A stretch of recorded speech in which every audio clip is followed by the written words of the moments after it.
டேய் ஏன்டா சோகமா இருக்க? இல்லண்ணே, சுமன் கில்ல ஸ்குவாட்ல எடுக்கலண்ணே வேர்ல்டு கப்ல. அடடா, விடு ப்ரோ. உனக்கு ஒண்ணுனா நாங்க சும்மா விட்டுருவோம் ப்ரோ. சும்மா விட்டுருவியா? சரி சாரி, தப்பா சொல்லிட்டேன். இரு ப்ரோ, உனக்கு ஒரு கஷ்டம் அப்படின்னா கண்டிப்பா என் சப்போர்ட் அவங்களுக்கு தான் ப்ரோ. உங்களுக்கா? ஒரு சுமன் கில் கண்ணியா நான் எவ்வளவு கஷ்டப்பட்டுட்டு இருக்கிறேன். ஒரு வெல் டிசர்வ்டு பிளேயர், ஒரு வெல் டிசர்வ்டு வைஸ் கேப்டன் டீம்ல இல்லாத போது ப்ரோ நீ கரெக்ட் ப்ரோ, நீ கவலைப்படு ப்ரோ. ஆனா உங்க கூட நான் இல்ல ப்ரோ. இல்லையா? நான் கடைசியா ஒண்ணுன்னு சொல்றேன், விடாமுயற்சி விஸ்வரூப தோல்வி ப்ரோ. இப்படிதான் மக்களே கமெண்ட்ஸ் போட்டு கில்லோடைய ஒமிஷனை பத்தி வந்து எல்லாரும் கமெண்ட்ஸ் போட்டு விளையாண்டு இருக்காங்க மக்கள்லாம். பண்டிகையை கொண்டாடுங்கள் அப்படின்ற மாதிரிதான் இருக்காங்க. வழக்கமா ஸ்குவாட் வந்தாலே ஒப்பாரி வைக்கிற நம்ம மக்கள் இப்ப பாத்தீங்கன்னா சந்தோஷமா புன்னகையோட வந்து அங்கிட்டு இங்கிட்டு தெரிஞ்சுக்கிட்டு இருக்காங்க. ஃபுல் சப்போர்ட் வந்து இந்தியன் டீமுக்கு தான் அப்படி சொல்லி இப்பதான் வந்து பிரிஞ்சு போன மக்கள் எல்லாம் ஒன்னா சேர்ந்துகிட்டு இருக்காங்க. ஒரு மனுஷனால மொத்த இந்தியாவை ஒண்ணு சேர்க்க முடியும் அப்படின்னா அது பிரின்ஸால மட்டும் தான் முடியும். சோ இந்த மாதிரி ஒரு சந்தோஷமான செய்தியோட நம்ம வந்து இந்த வீடியோ போலாம். இந்தியாவோட T20 squad for world cup 2026 வந்து அனௌன்ஸ் பண்ணிருக்காங்க. பட் அதுக்கு முன்னாடி இப்ப ஃபன் அப்பார்ட் நீங்க வந்து நினைக்கலாம் ப்ரோ, நீங்க சும்மா வந்து சுமன் கில்லை பத்தி எல்லாரும் பேசுறாங்க அது இதுன்னு சொல்றாங்க. பட் எனக்கு என்னன்னா பர்சனலா சுமன் கில் இந்த பிளேயர் வந்து இந்தியாவுக்காக ஆடவே கூடாது, இவன் வேஸ்ட், இவன் தகுதியான பிளேயர் கிடையாது அப்படின்னா ஒண்ணுமே கிடையாது. இதே மாதிரி ஒரு ஸ்டாட்ஸும் இதே மாதிரி ஒரு ஃபார்மும் வந்து சஞ்சு சாம்சனுக்கோ இல்ல பும்ராவுக்கோ இல்ல ஹர்ஷித் ராணாவுக்கோ இல்ல அபிஷேக் சர்மாவுக்கோ யாருக்கு இருந்தாலுமே இந்த கேள்வி அவங்க மேலேயும் வைக்கப்படும். அதேதான் சுமன் கில்லுக்கும். அது இல்லாம இன்னொருத்தர் வந்து டீமுக்குள்ள நைஸா ஒளிஞ்சிக்கிட்டு இருக்காரு, அவரை பத்தியும் பேசுவோம். சோ வணக்கம் மக்களே, வெல்கம் டு அட்டி டாக்ஸ். இங்க போத் சினிமா கிரிக்கெட் பத்தி பேசுவோம். இந்த இடத்துல ஏதாவது ஒண்ணுத்துல வந்து உங்களுக்கு இன்ட்ரெஸ்ட் கூட சேனல் சப்ஸ்கிரைப் பண்ணிக்கோங்க. இப்போ வந்து ஓவராலா இந்த ஸ்குவாட் பார்த்த உடனே உங்களுடைய அபிப்பிராயம் எப்படி இருந்துச்சுன்னு சொல்லுங்க. அப்படியே நம்ம வந்து ஒண்ணுன்னா வந்து அண்ணே, எனக்கு ஃபர்ஸ்ட் நான் வந்து எதர்ச்சியாதான் இன்ஸ்டாக்குள்ள போனேன். இன்னைக்கு ஸ்குவாட் ரிலீஸ் பண்ணுவாங்கன்றதே எனக்கு தெரியல, நான் மறந்துட்டேன். ஆக்சுவலா 2 நாள் முன்னாடி சொல்லியிருந்தாங்க இன்னைக்கு ஒரு மீட்டிங் நடக்க போகுது அப்படின்ட்டு. ஆனா நான் அதை மைண்ட் பண்ணவே இல்லை. திடீர்னு சும்மா இன்ஸ்டாகிராமுக்குள்ள போனேன். Indian cricket team Instagram handle இருந்து ஒரு post squad for 2026 world cup அப்படின்னு அக்சர் பட்டேல் பக்கத்துல விசின்னு பார்த்தோன்னே அப்ப சுமன் கில் இல்லையா, ஆமாடா இல்லடா அப்படின்ட்டு ரொம்ப உண்மையில அதுதான் ஃபர்ஸ்ட் என்னோட ரியாக்ஷனா இருக்கு. அந்த செய்தி வந்த உடனே நான் எடுத்து முதல் கால் பண்ணது உனக்கு தான். ஆமா, நீ ஃபர்ஸ்ட் டைம் எடுக்கல, திருப்பி கால் பண்ண. நான் பார்த்து ஏன் திரும்ப பண்றான் அப்படி, சரி ஏதாவது முக்கியமான விஷயமா இருக்கும் அப்படின்னு சொல்லி எடுத்தா கரெக்ட் தான். ஆனா இவ்வளவு சான்ஸ் கொடுத்தா அவர் பெருசா ஒரு ஹாஃப் செஞ்சுரி கூட இத்தனை இன்னிங்ஸ்ல இல்லாத மாதிரி அவர் பிளே பண்ணனால பெருசா எனக்கு கஷ்டமாலாம் இல்ல. ஆனா மேபி அட்லீஸ்ட் 15ஸ்லயாவது இருந்திருக்கலாமேன்ற மாதிரி, விசி டேக வேணா மாத்தி விட்டு 15ஸ்லயாவது இருக்கலாமேன்ற மாதிரி சில பேருக்கு தோணும். பட் அந்த பிளேஸ் வேஸ்ட் ஆக கூடாதுன்னு தான் இஷான் கிஷன் உள்ள வந்தாரு. சோ இஷான் கிஷன் பேய் ஃபார்ம்ல ஆடிட்டு இருந்தாரு ஸ்மாட்ல. சோ எனக்கு வந்து ரொம்ப பிடிச்ச இன்க்ளூஷன் வந்து இன்க்ளூஷனோட எக்ஸ்க்ளூஷன். மக்கள் என்னதான் நாங்க வந்து ரொம்ப ஆப்டிமிஸ்டிக்கா கரெக்டா, அதாவது வந்து ரொம்ப ஹம்புலாவும் சரி அப்படிதான் பேசணும்னு நினைக்கிறேன், என்னால முடியல. நடுநிலைமை எல்லாருக்குமே அந்த மனசுல இது இருக்குது. ஏன்னா நம்ம எல்லாருமே இவ்வளவு நாள் வந்து போராடுறது இதுக்காக தான். வேண்டாம் இவர் ஸ்குவாட்ல வேண்டாம் நம்ம சொல்றோம். ஒவ்வொரு மேட்ச்லயும் நம்ம வந்து இல்ல இவர் ஃபார்ம்ல இல்லன்னு சொல்றோம். சப்போஸ் அவர் அடுத்தது ஒரு 2-3 மேட்ச்ல வந்து ஒரு 50 மினிமம் ஒரு 30-40 வந்து கண்டினியூஸா அடிச்சிருந்தா கூட வாயை மூடிட்டு இருந்திருப்போம். சரி ஓகேப்பா அடிச்சிட்டா இருப்பாரு 3 மேட்ச் 4 மேட்ச். இப்ப நம்ம இந்த ஸ்குவாட்ல வந்து ஹர்ஷித் ராணா இருக்காரு. ஹர்ஷித் ராணா இந்த அளவுக்கு நம்ம இப்போ வந்து கிரிட்டிசைஸ் பண்றோமான்னு கேட்டா கிடையாது. ஏன்னா கொடுத்த சான்ஸ்ல ஓரளவுக்கு ரீசென்ட் டைம்ஸ்ல நல்லாவே பெர்ஃபார்ம் பண்றாரு. அஃப்கோர்ஸ் ரன்ஸ் போறாரு, பட் ஸ்டில் முக்கியமான டைம்ல வந்து ஓப்பனிங்ல அர்ஷதீப் கூட சேர்ந்து வந்துட்டு விக்கெட்ஸ் எடுக்கிறதா இருக்கட்டும், கொஞ்சம் வந்து மிடில் ஓவர்ஸ் வந்து விக்கெட் எடுக்கிறதா இருக்கட்டும், இந்த மாதிரி நல்லா பண்றாப்ல. அவருக்கு வந்து பால் அங்கிட்டு இங்கிட்டு வந்து அலைய விடுறதுக்கான அந்த ஒரு கெப்பாசிட்டி இருக்கு. சோ அவருக்கு மேல இதுக்கு மேல கிரிட்டிசிசம் வச்சு ஒன்னும் பிரோஜனமே கிடையாது. எஸ் வந்து மேபி அவரை ஃபாஸ்ட் ட்ராக் பண்ணிட்டாங்கன்னு கேட்டா கண்டிப்பா பண்ணிருக்காங்க. மேபி இன்னொரு சில பிளேயர்ஸ்க்கு வந்து ஆப்பர்ச்சுனிட்டி இன்னும் லாங் கிராப் கொடுத்துருக்கலாமான்னு கேட்டா கண்டிப்பா கொடுத்துருக்கலாம். ஷமிக்கு கொடுத்துருக்கலாம், இல்ல கண்டிப்பா கொடுத்துருக்கலாம். உமேஷ் யாதவ் மாதிரி பிளேயர்ஸ், புவி மாதிரி பிளேயர்ஸ்க்கு கொடுத்துருக்கலாமா? அஃப்கோர்ஸ். ஆனா இவரு கொடுக்குற சான்சஸ் யூஸ் பண்ணிக்கிறாரா இல்லையான்றதான் இப்போ இருக்குது. சோ அதனால அந்த அளவுக்கு அவரை வந்து கிரிட்டிசைஸ் பண்ண முடியாது. சோ இப்போ அதே அந்த ஒரு விஷயத்துக்குள்ளதான் இப்போ வந்து சுமன் கில் வராரு. சோ அதனாலதான் வந்து ஓகே எக்ஸ்க்ளூட் பண்ணது நல்லதுதான். இதுக்கப்புறம் ஃபார்ம் அவர் தேடி கண்டுபிடிச்சு IPL மீதி சின்ன சின்ன லீக்ஸ்ல எல்லாம் போய் ஆடி அவர் இப்போ எப்படி இஷான் கிஷன் ஆள் எங்கே இல்ல, அவர் இந்தியன் டீம் அந்த ஒரு ரேடார்ல இல்ல. ஆமா, அவர் இத்தனை பைலேட்டரல் சீரிஸ் சரி, ஏசியா கப் சரி, எந்த ஒரு ஸ்குவாட்லயும் அவர் பேரை சும்மா இன்க்ளூட் பண்ணலாம்னு கூட நினைச்சது இல்ல. SM18 ஒரு டோர்னமெண்ட் கரெக்டான டைம்ல வந்தது. அதை எப்படியாவது யூட்டிலைஸ் பண்ணி நான் நினைக்கல அவர் உள்ள வருவாருன்ட்டு. எப்பயும் போல அவனுங்க இப்படிதான் சும்மா அவனுங்க ஆடுறவனுங்க எடுக்க மாட்டானுங்க, ஆல்ரெடி இருக்கிற டீம் கண்டென்ஷன்ல தான் எடுத்துட்டு இருப்பானுங்கன்னு பார்த்தேன். சர்ப்ரைஸ் இன்க்ளூஷன் வந்து எனக்கு Ishan Kishan which he deserved. சும்மா ஏனோ தானோ இல்ல, 597 ரன்ஸ் சும்மாவா. சோ அது அவர் ஏர்ன் பண்ணது. ஆனா வித்தின் அ ஷார்ட் ஸ்பேன் இவ்வளவு இது இருக்கும்போது அவர் உள்ள டீமுக்குள்ள எனக்கு தெரிஞ்சு எப்படியும் பேக்கப்பா தான் வச்சிருப்பாரு அவங்க. ஏன்னா ஜிதேஷ் சர்மா ஒரு வெல் டிசர்வ்டு ஒரு பிளேயர் உள்ள இருக்கணும். ஆனா அது இல்லாம வேற யாரையும் உள்ள எடுக்கிறாங்கன்னா மேபி ஒரு ஓகே. எனக்கு என்ன ஜிதேஷ் சர்மா வந்து அஃப்கோர்ஸ் டிசர்வ் தான். ஏன்னா அவருக்கு ஒரு கண்டினியூட்டி இருந்துச்சு. இப்பதான் வந்து இன்டர்நேஷனல் கிரிக்கெட்ல ஆடிட்டு இருந்தாரு. அப்படியே மேபி அவரை செலக்ட் பண்ணிடுவாங்கன்ற மாதிரி தான் எல்லாமே நினைச்சிருப்பாங்க. அவருக்கும் எனக்கு ஆனா கண்டிப்பா எனக்கு ஜிதேஷ் சர்மாவுக்கு ஒரு ஹார்ட் பிரேக்கா தான் இருக்கும். நல்லா டீம்ல வச்சிருந்தாங்களேடா. சஞ்சு சாம்சனுக்கு வந்து முன்னாடியே என்ன வந்து விக்கெட் கீப்பரா செலக்ட் பண்ணிருந்தாங்க. விக்கெட் கீப்பிங்கும் நல்லாவே பண்ணாரு அவரு. அவரோட இந்த டேக்ஸ் எல்லாமே நல்லா இருந்துச்சு, ஸ்டம்பிங்ஸ் எல்லாம் நல்லா இருந்துச்சு. பேட்டிங்ல வந்து ஒரு எண்ட்ல வந்து ஒரு ஹிட்டரா வந்து நல்லா தான் அடிச்சு கொடுத்துட்டு இருந்தாரு. சோ நல்லா தானே பண்ணிட்டு இருந்தேன்ற மாதிரி இருக்கும். கண்டிப்பா அது ஒரு சேடான விஷயமா ஜெய்சல்மார்க்கு. பட் என்ன காரணம் சொல்லியிருந்தாங்க அஜித் அகர்கர்லாம் என்ன காரணம் சொல்லியிருந்தாங்கன்னா, ஒரு விக்கெட் கீப்பர் வந்து ஒரு ரீப்ளேஸ்மெண்ட். ஓப்பனிங்ல அவர் ஆடுவாரு. அதே மாதிரி அதே டைப் ஆஃப் பிளேயர் தான் வந்து இஷான் கிஷனோ. என்ன அவர் ரைட் ஹேண்ட்ல லெஃப்ட் ஹேண்டர். சோ அதுதான் வந்து ஒரு இஷான் கிஷன் எடுத்ததுக்கு ஒரு முக்கியமான காரணம் அப்படின்ற மாதிரி சொல்லியிருந்தாரு. அது நியாயமான காரணம் தான். சோ கஷ்டமான மனசோட தான் வந்து ஜிதேஷ் சர்மா வந்து லைக் நீக்கி இருக்க மாதிரி இருக்குது. பட் இஷான் கிஷனை செலக்ட் பண்ணதுல ஒரு நல்ல விஷயம் என்ன அப்படின்னா, இதே விஷயத்த அடுத்தடுத்த டோர்னமெண்ட்ஸ்ல கண்டினியூ பண்ணாங்க அப்படின்னா, வேர்ல்டு கப் இல்ல பைலாட்டர்லயும் கண்டினியூ பண்ணாங்கன்னா, டொமஸ்டிக் ஆடுற பிளேயருக்கு இன்னும் முழு மனசோட டொமஸ்டிக் ஆடுவான். நம்ம செலக்ட் ஆகும் மாட்டமான்ற டைலமாலாம் இல்லாம கண்டிப்பா இல்ல நான் பெர்ஃபார்ம் பண்ணா கண்டிப்பா ஏதோ ஒரு டோர்னமெண்ட்ல நான் செலக்ட் ஆவேன் அப்படின்ற ஒரு நம்பிக்கையோட ஆடுவான். சோ அதுக்காகவே வந்து இஷான் கிஷனோட செலக்ஷனை வந்து இன்னும் நம்ம பயங்கரமா கொண்டாடணும், பயங்கர ஹாப்பியா நம்ம ஏத்துக்கிறோம். சோ அதுதான் அவருடைய செலக்ஷன்ல ஒரு முக்கியமான விஷயம். இன்னொரு சர்ப்ரைஸ் செலக்ஷன் வந்து எனக்கு ரிங்கு சிங். அவர் வந்துட்டு மேபி நான் என்ன ஃபீல் பண்ணேன், ரிங்கு சிங் பதிலா ஜிதேஷ் சர்மாவே இருந்திருக்கலாமே. ஏன்னா அவர் இவ்வளவு நாள் கண்டினியூஸா ஆடி ப்ரூவும் பண்ணிருக்காரு. ஓப்பனா சொல்லணும்னா ரிங்கு சிங்க்கு பெருசா சான்ஸ் கிடைக்கல. ஒரு அந்த கடைசியா அவர் ஆப்கானிஸ்தான் கூட T20 ஆடினாரு 2024 ஸ்டார்டிங்ல. அதுக்கப்புறம் அவருக்கு பெருசா ஆஹா ஓஹோன்லாம் சான்ஸ் கிடைக்கல. சவுத் ஆப்பிரிக்கா சீரீஸ்ல கிடைச்சதுன்னு நினைக்கிறேன். அங்க ஆடும்போது சவுத் ஆப்பிரிக்கால ஆடும்போது அங்க கிடைச்சதுன்னு நினைக்கிறேன். அதுலயும் அவருக்கு பெருசா லைக் ரன்ஸ் ஆடுற மாதிரி வரல. லைக் கடைசி அவருக்கு பெருசா ஃபார்ம் போயிடுச்சுன்றதுனால அவரை எடுத்துட்டு அவரை சும்மா இதாதான் வச்சிருந்தாங்க, ஸ்டாண்ட் பை பிளேயரா தான் வச்சிருந்தாங்க, ஒரு ரிசர்வ் பிளேயரா தான் வச்சிருந்தாங்க. சோ அவர் திடீர்னு உள்ள வராரு. மேபி அவர் ஸ்மாட்ல எனக்கு தெரியல, ஸ்மாட் அவரோட ஸ்டாட்ஸ் நான் பார்க்கல. 4 of 5, 1 of 3, 65 of 42, 14 of 13, 24 of 10, 45 of 29, 3 of 5, 19 of 25. ஒரு 3 ஸ்கோர் அடிச்சிருக்காரு. 65, 24, 45 அந்த மாதிரி தான் அடிச்சிருக்கிறாருன்றதுனால மேபி அவருக்கு ஒரு சான்ஸ் கொடுத்துக்கலாம். பட் அதை விட இன்டர்நேஷனல் ஸ்டாண்டர்ட்ஸ்ல ஜிதேஷ் சர்மா நல்லா தான் ப்ரூவ் பண்ணாத மாதிரி இருந்துச்சு. மேபி டூ மெனி விக்கெட் கீப்பர்ஸ்ன்ற மாதிரி ஃபீல் பண்ணிருக்கலாம். அதனால அவங்க ரிங்கு சிங்க்கு போகவும் சான்ஸ் இருந்தது. அது ஓகே தான், டூ மெனி விக்கெட் கீப்பர்ஸ்ன்றது எனக்கு புரியுது. ஆனா அதுக்காகன்னு ஒரு பிளேயர் வந்து இது பண்ணுமான்றது எனக்கு புரியல. அதான் அந்த கண்டினியூட்டி எனக்கு இருந்துச்சு. ஜிதேஷ் சர்மாவுக்கு கண்டினியூட்டி இருந்துச்சு, அப்படியே கண்டினியூ பண்ணிருக்கலாம். அது கொஞ்சம் ஒரு இதுவா இருக்கு. பட் ரிங்கு சிங்க்கு இது ஒரு மேபி அவர் இதை விட பயங்கரமா, ஏன்னா வந்து கடைசியில வேர்ல்டு கப் இதுல வந்துட்டு வேர்ல்டு கப்ல சாம்பியன்ஸ் ட்ரோஃபி ஏசியா கப்ல அவர் தான் வந்து வின்னிங் ரன் அடிச்சு கொடுத்தாரு. ஒரு ரன் அடிச்சாலும் அந்த வின்னிங் ரன் அடிப்பன்ற மாதிரி அடிச்சு கொடுத்தாரு. மேபி அதனால அப்படியே கொண்டு வந்தாங்களா என்னன்னு தெரியல.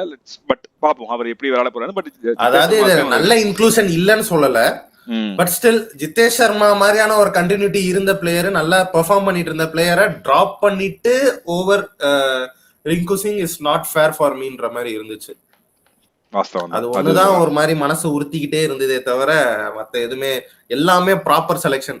பேட்டிங் வேணுமா பேட்டிங் இருக்கு, பவுலிங் வேணுமா பவுலிங் இருக்கு, ஃபாஸ்ட் பவுலிங் வேணுமா ஃபாஸ்ட் பவுலிங் இருக்கு, ஸ்பின் பவுலிங் வேணுமா ஸ்பின் பவுலிங் இருக்கு, வேற என்ன இது ஆல்ரவுண்டர்ஸ் வேணுமா ஆல்ரவுண்டர்ஸ் இருக்கு, சீமிங் ஆல்ரவுண்டர்ஸ் 2 இருக்குது, ஸ்பின்னிங் ஆல்ரவுண்டர்ஸ் 3 இருக்குது.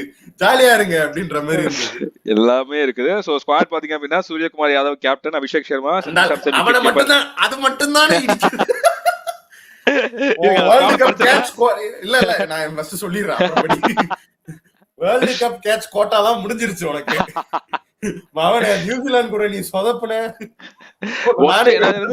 One of the worst averages for a captain, Indian captain in T20s வந்து இப்போ வந்து சூரியகுமார் தான் ஹோல்ட் பண்றாரு. எனக்கு தெரிஞ்சு 11 or 12 தான் அவருக்கு வந்து இருக்குது இந்த 2025 இந்த ஹோல் இயர்லயே. இது வந்து ஐபிஎல் அவர் வந்து கன்சிஸ்டன்டா 25 மேல 25 கீழே அடிச்சதே கிடையாது. சோ அப்படி இருக்கிறப்போ அதான் கண்டினியூ பண்ணணும்னு நினைக்கிறப்போ அவருடைய அந்த எவ்வளவு ஸ்ட்ராங்கான சில ஷாட்ஸ் தான் இருக்கும். அந்த ஃபிளிக்கா இருக்கட்டும், அந்த பின்னாடி தூக்கி அடிக்கிறதா இருக்கட்டும், ஏபிடி ஷாட்லாம் இருக்குல்ல, அது எல்லாமே தான் இப்போ அவருக்கு வீக்னஸா இருக்குது. பால் அழகா வந்து பேட்டுக்கு வர்றப்போ சூரியகுமார் ஆடுறத பாக்குறப்போ அவ்வளவு அழகா இருக்கும். ஆனா அது வர்றாதப்போ எப்படி வந்து மேட்ச் பண்ணணும், அந்த டைமிங் எப்படி மேட்ச் பண்ணணும், பவுலர் என்ன பண்ண போறான்னு கெஸ் பண்ணி ஆடுறது சூரியகுமார் கிடையவே கிடையாது. ஏன் அப்படி பண்றாருன்றது எனக்கு புரியல. அவருக்கு he is a supremely talented player. அந்த மாதிரி ஒரு பிளேயர் வந்து இப்படி ஃபெயில் ஆகுறப்போ வந்து அதுவும் கேப்டன்சினால மேபி அவருக்கு அது ப்ரெஷர் வருதா என்னன்னு எனக்கு புரியல. வித்தவுட் கேப்டன்சி வந்து ஐபிஎல் ஆடுறப்போ பயங்கரமா இருக்காரு, டிஃப்ரெண்டான ஒரு பீஸ்டா இருக்காரு. ஆனா இங்க ஆடுறப்போ அது வந்து கம்ப்ளீட்லி டிஃப்ரெண்டா இருக்குது. நியூசிலாந்து சீரிஸ் அவர் எனக்கு தெரிஞ்ச அவர் ஃபார்முக்கு வந்துடணும். It's not so hard for him to come to form again. ஏன்னா அவர் அந்த அளவுக்கு ஒரு லெவலான ஒரு கிரிக்கெட் ஆடிட்டு ஈஸியா வந்துடலாம், அவங்கள எல்லாருக்குமே ஈஸியா வந்துடலாம். But for him is more easier for ஹிம்ன்ற மாதிரி தான் இருக்கு. இந்த ஸ்டாண்டர்ட்ல ஆடிட்டு அவர் மும்பை இந்தியன்ஸ் மாதிரியான ஒரு பிரான்சைஸ்ல வந்துட்டு நல்லா ஒரு 25+ ஸ்கோர்ஸ் ஃபுல்லா இது வரைக்கும் அடிக்கவே இல்லாத மாதிரி இந்த சீசன் ஆடிட்டு திருப்பி இந்தியன் டீம் வரும்போது ஃபெயில் ஆகுறது வந்து இட்ஸ் நாட் அக்செப்டபிள். ஸோ பாப்போம், மேபி இந்த நியூசிலாந்து சீரீஸ் வந்து அவருக்கு ஒரு ஃபார்முக்கு வரதுக்கான ஒரு சீரீஸா இருக்கலாம். Let's hope. அவரும் ஃபார்முக்கு வந்தாருன்னா ஒரு மாதிரி ஃபுல் பேக்டு டீமா தான் உள்ள போவோம். இப்ப சுப்மன் கில்லுக்கு எப்படி கேள்வி வைக்கிறோமோ அதேதான் வந்து சூரியகுமார் யாதவுக்கும். என்னன்னா ஒரு கேப்டன் அண்ட் வைஸ் கேப்டன் வந்து இவ்வளவு பண்றப்போ அதுதான் மோசமான விஷயமா இருக்குது. ஓகே, இவர் வந்து ஒரு 11th ஒரு பிளேயர் அப்படின்றப்போ நம்ம வந்து ஈஸியா ரிமூவ் பண்ணிட்டு நாள் கூட்டு வந்துடலாம். இப்போ வந்து கேப்டன் அண்ட் வைஸ் கேப்டன் 2 பேருமே அட் டைம்ல ரிமூவ் பண்ணாங்க அப்படின்னா அது ரொம்ப பெரிய ஒரு பேட் நேம் மாதிரி இருக்கும் இந்தியன் டீமுக்கு. ஸோ தெரியல, சுமன் கில்ல மேபி அது என்ன சொல்லியிருந்தாங்க, அஜித் அகர்கர் வந்து என்ன சொல்லியிருந்தாரு, காம்பினேஷன் எங்களுக்கு வந்து செட் ஆகல அப்படின்ற மாதிரி வந்து சொல்லியிருந்தாரு. ஸோ அது காரணமா வச்சு கண்டிப்பா ஸ்கையை ரிமூவ் பண்ணிருக்கலாம். பட் ஸ்கையை ரிமூவ் பண்ணிட்டு ஈஸியா ஹார்திக் பாண்டியா கொடுத்துருக்கலாம், நல்ல ஈஸியா அந்த டீமை லீட் பண்ணி கொண்டு போயிட்டே இருந்திருப்பாரு. பட் அது ஒரு மாதிரி ஒரு பேட் நேம் மாதிரி ஆயிடும், ஒரு பேட் ஒரு ரெப்யூட்டேஷன் மாதிரி ஆயிடும்ன்றதுனால ரிமூவ் பண்ணாம வச்சிருக்காங்களா அப்படின்றது தெரியல. இந்த T20 வேர்ல்டு கப் மட்டும் தான் அவருக்கு கடைசி சான்ஸ், அதையும் விட்டுட்டாரு, அதுலயும் வந்து ஒழுங்கா ஃபார்ம்ல வரல அப்படின்னா ஈஸியா டீம் விட்டு தூக்கிடுவாங்க. ஸோ நிறைய சான்ஸ் கொடுத்தாச்சு. ஸோ கேப்டன்ற பேர்னால மட்டும் ஒரு ஆள் வந்து ஆடக்கூடாதுன்றதுதான் எங்களோட கருத்துமே. ஆனா மீதி இருக்க 14 பேருமே வெல் டிசர்விங் பிளேயர்ஸ், அவ்வளவு உழைச்சு வந்திருக்காங்க உள்ளார. ஆனா இவரு வந்து ஃபார்ம்லே இல்லாம அழகா வந்து கேப்டன்ற பேர்ல வந்து உட்கார்றப்போ வந்து அது ஏத்துக்கிற மாதிரி இல்ல. ஸோ அதுதான் இருக்குது. ஸோ அடுத்த ஸ்குவாட் பார்த்தா அப்படின்னா SKY, Abhishek Sharma, Sanju Samson, Tilak Varma, Hardik Pandya, Shivam Dube, Axar Patel, vice captain Rinku Singh, Jasprit Bumrah, Harshit Rana, Arshdeep Singh, Kuldeep Yadav, Varun Chakravarthy, Washington Sundar and Ishan Kishan ஒரு பேக்கப் விக்கெட் கீப்பர். நான் என்ன ஃபீல் பண்ணேன், லாஸ்ட் T20 வந்து வாஷிங்டன் சுந்தருக்கு ஃபுல் ஓவர் கோட்டா கொடுத்தாங்க, 4 ஓவர் கொடுத்தாங்க. 4 over 30 runs தான் போட்டிருந்தாரு. சோ எக்கனாமிக்கல், நல்லா யூஸ் பண்றாங்க. இப்ப அக்சர் பட்டேல் இல்லாத ஒரு இடத்த வந்து அவன் சூப்பரா யூஸ் பண்ணி கிளீனா போட்டு கொடுத்துட்டு போயிட்டான். ஆமா. சோ இந்த மாதிரியான ஒரு டேலண்டடான ஒரு பிளேயருக்கு உள்ள கண்டிப்பா 11th சான்ஸ் கிடைக்காது, எப்படியும் கிடைக்காது. ஏன்னா அக்சர் பட்டேல் உள்ள வந்துருவாரு, எல்லாமே ஒரு காம்பினேஷன் மிஸ் மேட்ச் ஆயிடும். மேபி அக்சர் பட்டேலுக்கு ஏதோ ஒரு இன்ஜுரி இல்ல இதே மாதிரி ஒரு இல்னஸ் அப்படின்ற போது அவர் உள்ள வந்து அவரோட வேலையை கரெக்டா பார்த்து கொடுத்துட்டு போயிடுவாரு. இந்த மாதிரிதான் இருக்கும் டீம். அதுவும் வாஷிங்டன் சுந்தர் இப்ப போட்டது, வாஷிங்டன் சுந்தர் பும்ரா, நிறைய பேர் வந்து சொல்லுவாங்க பும்ரா வந்து சொல்றப்போ என்னப்பா இவர் அவ்வளவா விக்கெட்ஸ் எடுக்கிறது கிடையாது, இவர் வந்து ஸ்டார்க்கு கூடயோ இல்ல வந்து மீதி ஆட்கள் ஒரு ஆண்டர்சன் மாதிரி ஆளு கூட வந்து கம்பேர் எல்லாம் பண்ண முடியாது அப்படின்னு சொல்லுவாங்க. ஆனா நேத்து வந்து ஆல்மோஸ்ட் 450 runs ரெண்டு டீமும் சேர்ந்து அடிச்சிருக்காங்க. ஆனா இதுல பாத்து அப்படின்னா பும்ரா வந்து ஆல்மோஸ்ட் 14 ரன்னோ 15 ரன்னோ கொடுத்தாரு, ஒரு ஃபோர் கூட கன்சீட் பண்ணல. அவர் எடுத்த விக்கெட்ஸ்னாலதான் அவரோட ஓவர்ஸ்க்கு அப்புறம் தான் வந்து இந்தியன் டீமோட அந்த ஒரு பவுலிங் இதுவே மாறுச்சு. ஏன்னா 3.3 overs அவங்க 50 அடிச்சிருந்தாங்க. அதுக்கப்புறம் பும்ராவோட ஓவர் வந்து 5th ஓவர் வந்துச்சு, அதுல இருந்து மொத்தமா மாறிடுச்சு. அதுக்கப்புறம் வாஷிங்டன் சுந்தர் வந்து பயங்கரமா கிராம்ப் பண்ணாரு, அப்புறம் வருண் சக்கரவர்த்தி வந்து ஃபர்ஸ்ட் விக்கெட் எடுத்தாரு, அப்படியே வந்து சரியா ஆரம்பிச்சாங்க. வாஷிங்டன் சுந்தரும் சூப்பரா போட்டாரு. பவர் பிளேல ஒரு ஸ்பின்னர் வந்து போடுறதுன்றது டஃப்பான ஒரு விஷயம். அது ரொம்ப ஒரு சில ஸ்பின்னர்ஸ் மட்டும் தான் பண்ணுவாங்க. அது வாஷிங்டன் சுந்தர் சூப்பரா பண்றாரு, நேற்று சூப்பரா யூஸ் பண்ணாங்க. ஸோ இப்போ வந்து இப்போ நம்ம ஆல்மோஸ்ட் எல்லா பிளேயர்ஸுமே வந்து கன்ஃபார்ம் தான். இப்போ நம்ம போன ஸ்குவாட் என்ன ஆடினாங்களோ அதே தான் ஆடுவாங்க, up to Axar Patel and last 3 பார்த்தா அப்படின்னா உனக்கு வந்து பும்ரா, ஹர்ஷதீப், வருண் சக்கரவர்த்தின்றதை ஆடிடுவாங்க. இப்போ நடுவில் அந்த ஒரு பிளேஸ் இருக்குல்ல, உனக்கு அதுல யார் ஆடினா நல்லா இருக்கும்னு உனக்கு தோணுது? குல்தீப் யாதவா, சுந்தரா, ரிங்குவா? இந்தியால ஆட போறாங்க, இந்தியால T20 நடக்க போகுது. ரிங்கு சிங் போலான்னு.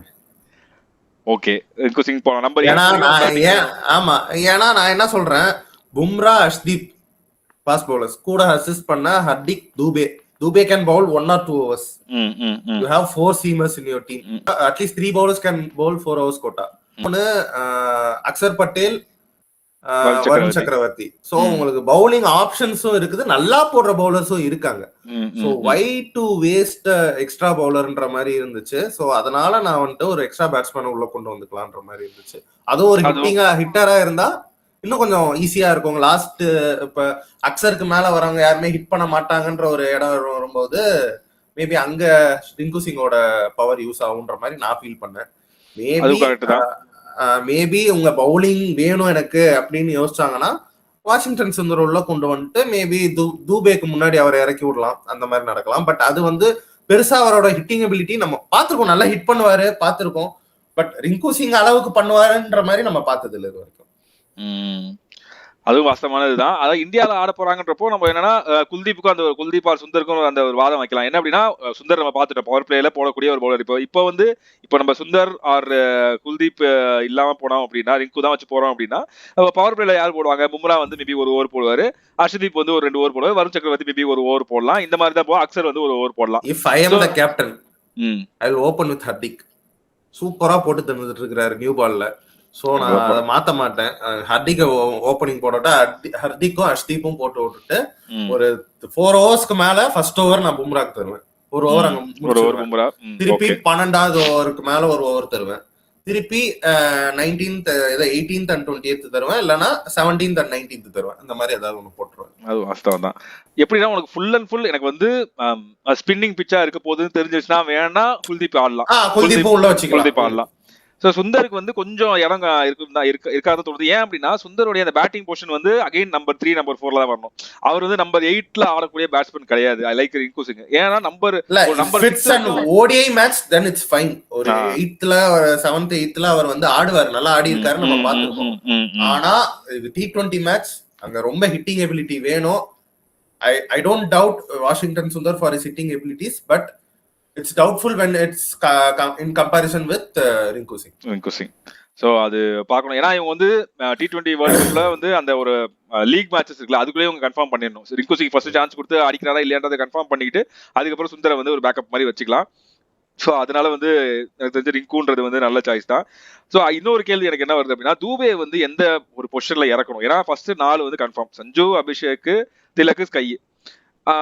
போன மேட்ச்ல 5th நம்பர் 5ல வந்து ஹர்திக் பாண்டியா சூப்பரா கலக்குன்னு கலக்குனாரு. சோ அதுக்கு பதிலா நீ தூபே இறக்குவியா? அக்சர் பட்டேல் சேம். 2 பேருமே பார்த்தீங்கன்னா இவங்களும் வந்து 6-7ல வந்து டப்புன்னு அடிக்கக்கூடிய ஆட்கள் கிடையாது.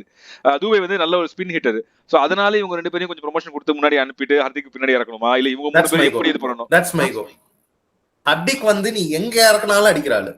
2 டவுன்ல நீ 1 டவுன் இறக்கி விட்டாலும் ஹர்திக் அடிப்பான். So what I say is like அவர் வந்து ஒரு 5 down 6 down அனுப்புனா ஹர்திக் வந்து ஹிட் பண்ணுவாரு. சோ அவருக்கு அசிஸ்ட் பண்ற மாதிரி பின்னாடி ரிங்கு சிங்கும் இருக்கலாம், இல்ல சிவம் டூபே கூட இருந்தா ஆடலாம். சோ அந்த மாதிரி ஒரு 3 ஹிட்டர்ஸ் கண்டினியூஸா சிவம் டூபே, ஹர்திக் பாண்டியா, ரிங்கு சிங் 3 பேர் இருந்தாங்கன்னா ஒரு மாதிரி டஃபா இருக்கும் ஒரு ஆப்போனன்ட்டுக்கு. ஒரு 3 ஹிட்டர்ஸ் இருக்காங்க அப்படின்ற மாதிரி. எனக்கு வந்து எப்படின்னா நீ சொல்றது வேலிட் பாயிண்ட் தான். எனக்கு எப்படின்னா டிபெண்ட்ஸ் அப்பான் சிச்சுவேஷன். எப்படின்னா இப்போ சப்போஸ் உனக்கு டக்குன்னு வந்து ஒரு 10 for 3 15 for 3 மாதிரி ஆயிடுச்சு அப்படின்னா, சப்போஸ் அதுல வந்து ஆமா அக்சர் உள்ளரா he is the crisis man. ஏன்னா T20 வேர்ல்டு கப்ல ஃபைனல்ஸ் நல்லா ஞாபகம் இருக்கணும், விராட் கோலியோட இன்னிங்ஸ் எந்த அளவுக்கு பேசுறோமோ அதே மாதிரி இன்னிங்ஸ் வந்து நம்ம அக்சர் பட்டேலுக்கு நிறைய பேசிருக்கணும், நிறைய பேசியே ஆகணும். ஏன்னா அந்த அளவுக்கு பயங்கரமா வந்து டெம்பர்மெண்ட் அவருக்கு சூப்பரா இருக்குது. அவரால் வந்து பார்த்து வந்து அப்படியே ஸ்ட்ரைக்கை ரொட்டேட் பண்ணி அழகா கொண்டு போக முடியும். ஒரு 15 பாலுக்கு அழகா 15 பாலுக்கு 18 19ன்னு அடிச்சுட்டு அதுக்கப்புறம் அவருடைய அந்த ஹைட்டை யூஸ் பண்ணி அவரோட அந்த லாங் ஹேண்ட்ஸை யூஸ் பண்ணி அழகா வந்து 6-4 ஈஸியா அடிக்க முடியும். ஸோ அப்படியே ஆடலாம். சப்போஸ் எனக்கு 3 விக்கெட் தான் போயிருக்குது, எனக்கு வந்து 100க்கே 3 விக்கெட் தான் போயிருக்குது, இல்ல 120க்கே 3 விக்கெட் தான் போயிருக்குது, இன்னும் ஒரு 5 ஓவர் தான் இருக்கிறப்போ ஹர்திக் இறக்கி விடு, ஹர்திக் தூபே யார் வேணா இறக்கி விடு. எனக்கு வந்து கடைசி எனக்கு 4 ஓவர் தான் இருக்கு, ஸ்பின்னர்ஸ் யாரும் போட மாட்டாங்க, ஏன்னா ஹர்திக் இறக்கி விடு. இல்ல நடுவுல ஸ்பின் வந்து போட போறாங்க, எனக்கு வந்து 3 விக்கெட் போயிடுச்சு, 90க்கு 3 80க்கு 3, நடுவுல வந்து அந்த 8 to 15th ஓவர் நீ மாட்டிக்கிட்டு இருக்க அப்படின்னா தூபே தைரியமா இறக்கி விடு, வச்சு பொழக்கட்டும். ஸோ இந்த 3 பேர் எனக்கு தெரிஞ்சு அந்த ஒரு அந்த ஒரு திறமை இருக்குது, அது ஒரு பிளெக்சிபிலிட்டி இந்தியாவுக்கு இருக்குன்றது ரொம்ப ரொம்ப ரொம்ப ரொம்ப சூப்பரான விஷயம். ஸோ அது எனக்கு தெரிஞ்சு இந்த ஒரு குழப்பம் இல்லாம அவங்க போயிட்டாங்கன்னா சூப்பராங்க. எனக்கு ஏன்னா ஓகே ஒரு டவுட் இருந்துச்சு. ஸோ சூப்பர், அதுவும் வந்து சூப்பர் தான். ஸோ அது இல்லாம பும்ரா வந்து ஃபாஸ்ட் போலிங்ல சூப்பரா போட்டுக்கிட்டு இருக்காரு. Is a gold. வந்து நிறைய டைம் வந்து விக்கெட்லெஸ்ஸா போவாரு, ஆனா அவரோட ஓவர்ஸா வந்து மேட்சை சேஞ்ச் பண்ணும். லாஸ்ட் மேட்ச் சவுத் ஆப்பிரிக்கா கூட பார்த்தா அப்படின்னா மேட்சையும் சேஞ்ச் பண்ணுச்சு, விக்கெட்டையும் எடுத்தாரு. ஸோ எல்லாமே வந்து சூப்பரா பண்ணி கொடுத்திருந்தாரு. ஸோ அதே மாதிரி தான் வந்து ஹர்ஷதீப். அவர் வந்து என்ன ஹர்ஷதீப் ஒரே விஷயம் அப்படின்னா ப்ரெஷர் ஆனாரு கொஞ்சம், ஒரு 6 ஒரு 4 வந்து இப்போ குவிண்டன் டிகாக் மாதிரி ஒரு ஆள் வந்து ஒரு 6-4 அடிச்சிட்டாங்கன்னா டக்குனு ப்ரெஷர் ஆயிடுறாரு. வைடு போயிட்டே இருக்கு. ஆமா, அதை ஹேண்டில் பண்ண கத்துக்கணும். ஏன்னா குவிண்டன் டிகாக் அதிக டைம் அவுட் ஆக்குனதும் ஹர்ஷதீப் தான்.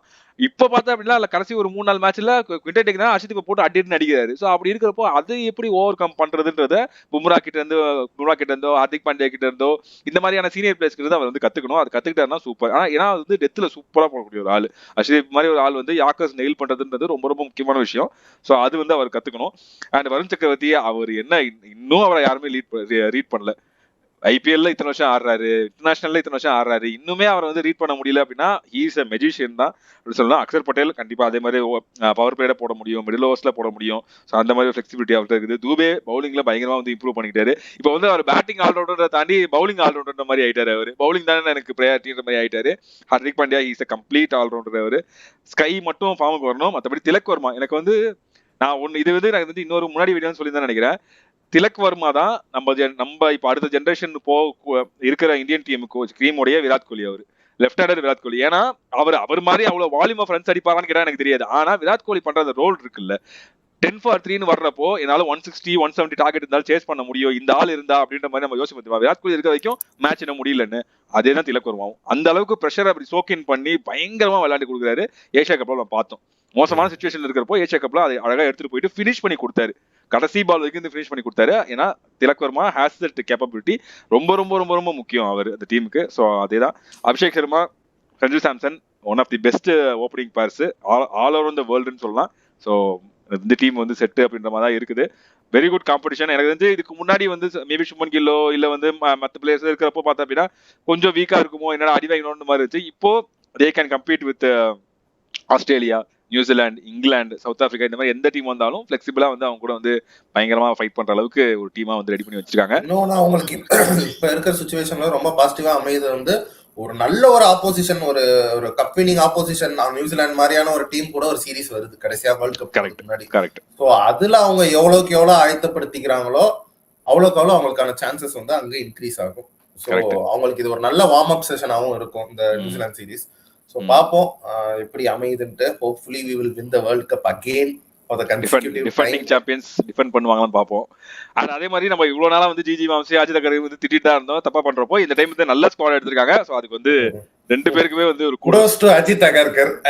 ஜிஜி வந்து இன்னைக்கு இதுலயே இல்ல, செலக்ஷன் கமிட்டிலே இல்ல. அவரு இருந்தாலும் எப்படியோ ஓகே சொல்லிருக்காருல்ல. ஓகே, சோ ரெண்டு பேருக்குமே வந்து வாழ்த்துக்கள். சோ கிரெடிட்ஸ் கொடுக்கறப்போ கொடுத்துடணும், சும்மா வந்து போட்டு திட்டிட்டு இருக்க கூடாது. சோ வந்து கொடுத்துடலாம். அண்ட் ஆல்சோ பிசிசிஐ அவங்க வந்து பார்த்தா அப்படின்னா அந்த மேட்சஸ் ஷெட்யூல் பண்ற விதம் இருக்குல்ல, T20 வேர்ல்டுக்கு வர்றன்றப்போ நிறைய T20 மேட்சஸ் தான் நிறைய ஷெட்யூல் பண்ணாங்க. ஸோ அதுவுமே நமக்கு வந்து நல்ல ஒரு ஆப்பர்ச்சுனிட்டி அமைச்சது. யார் யார் ஃபார்ம்ல இருக்காங்க இல்லன்றது வந்து ஃபுல்லா நமக்கு வந்து ஞாபகம். ஏன்னா நமக்கு அந்த ரீசன்சி பயஸ் இருந்துகிட்டே இருக்கும். கொஞ்சம் ஒரு 2 மாசத்துக்கு முன்னாடி யாருனா கூட மறந்துடும். ஸோ அப்படி இருக்கிறப்போ நிறைய T20 மேட்சஸ் ஷெட்யூல் பண்ணது வந்து நல்லதாயிடுச்சு. நம்ம எல்லா பிளேயர்ஸ்க்கும் வந்து நல்ல ஒரு ப்ராக்டிஸா இருந்துச்சு. ஸோ அதுவுமே வந்து குடோஸ். ஸோ இந்தியன் ஃபேன்ஸ் எல்லாருமே ரொம்ப ரொம்ப ஹாப்பி, நாங்களுமே வந்து ஹாப்பி. ஸோ இந்த யார பாத்தேற இல்ல, கமெண்ட் பாக்ஸ்ல ஒரு சுப்மன் கில் ஃபேன் ஒருத்தர் பாவமா எப்பயும் சப்போர்ட் பண்ணி போட்டுட்டே இருப்பாரு. அவர்தான் தேடிக்கிட்டு இருக்கேன். மனசு உடைஞ்சு இடிஞ்சு போய் உட்கார்ந்திருப்பாரு. No hates bro, no hats.